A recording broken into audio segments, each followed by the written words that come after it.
ప్రస్తుతం మనతో పాటు బర్నూరు వెంకట్ గారు ఉన్నారు. ఒకసారి మాట్లాడే ప్రయత్నం చేద్దాం. అనేక బీజేపీ ప్రభుత్వం అదానీ అంబానీ అక్రమ ఆస్తులను పెంచిపోయించడం, దీన్ని మీరు ఎట్లా చూస్తారు? వాస్తవాలు ఇప్పుడు సెబీ చైర్మన్ పైన ఆరోపణలు వచ్చినప్పుడు దానికి సంబంధించి ఏదైతే జేపీసీ కమిటీని ఫామ్ చేయమని చెప్పి డిమాండ్ చేస్తే దాన్ని కప్పుపించుకొని ఇతర దర్యాప్తు సంస్థతోటి జరుపుతామని చెప్పి వాళ్ళని కాపాడే ప్రయత్నం బీజేపీ పార్టీ చేస్తుంది. దానికి నిరసనగా ఏదైతే భారతదేశ వ్యాప్తంగా ఈడీ ఆఫీసుల ముందు ఇండియా కూటమిలో ఉన్న అన్ని పార్టీస్ కూడా పెద్ద ఎత్తున నిరసన చేపట్టడం జరుగుతుంది. నిజంగా తప్పు చేయకపోతే, నిజంగా తప్పు జరగకపోతే జేపీసీ ఫామ్ చేయడానికి బీజేపీ పార్టీకి నొప్పైందని చెప్పి ఈరోజు ప్రజలందరూ కూడా ఆలోచిస్తారు. ఇప్పటికన్నా బీజేపీ పార్టీ దిగి రాకపోతే ఈ యొక్క ఉద్యమాన్ని, ఈ యొక్క ఆందోళన తీవ్రవతం చేసి తప్పనిసరిగా ఏదైతే సంబంధించిన వ్యక్తులపైన జేపీసీ ఫామ్ అయ్యే వరకు కూడా కాంగ్రెస్ పార్టీ నిరసన అనేది ఈ రకంగా కొనసాగుతుంది. ఎలాంటి అక్రమాలకు మేము సపోర్ట్ చేయడం లేదు. ఇది కావాలని కాంగ్రెస్ పార్టీ నాయకులు కానీ కాంగ్రెస్ పార్టీ నాయకత్వం ఉద్దేశపూర్వకంగానే మాత్రం ఈ ఆరోపణలు చేస్తున్నారు.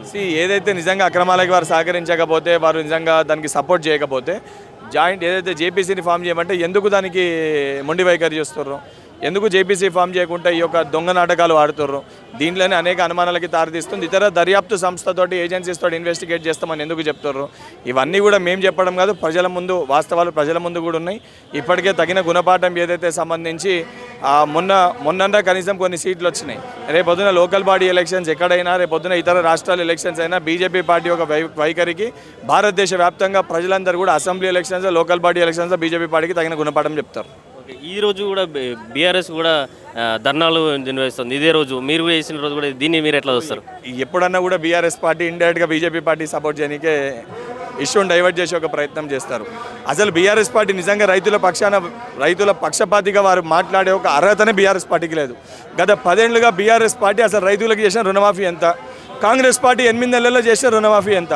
నిజంగా ఎక్కడన్నా రైతులకు రుణమాఫీ జరగకపోతే మీ ప్రతిపక్ష పార్టీ నాయకుడు కేసీఆర్ గారు, కల్వకుంట్ల చంద్రశేఖరరావు గారు అసెంబ్లీకి వచ్చి ఆ లిస్ట్ని సమర్పిస్తే 100% మేము పంతాలకి పోకుండా ఏ రైతులకి రుణమాఫీ జరగలేదో, 100% ఎందుకు జరగలేదో టెక్నికల్స్ దానిపైన ఎంక్వైరీ చేసి మా ముఖ్యమంత్రి గారు 100% దాన్ని కూడా అందించే ప్రయత్నం చేస్తాం.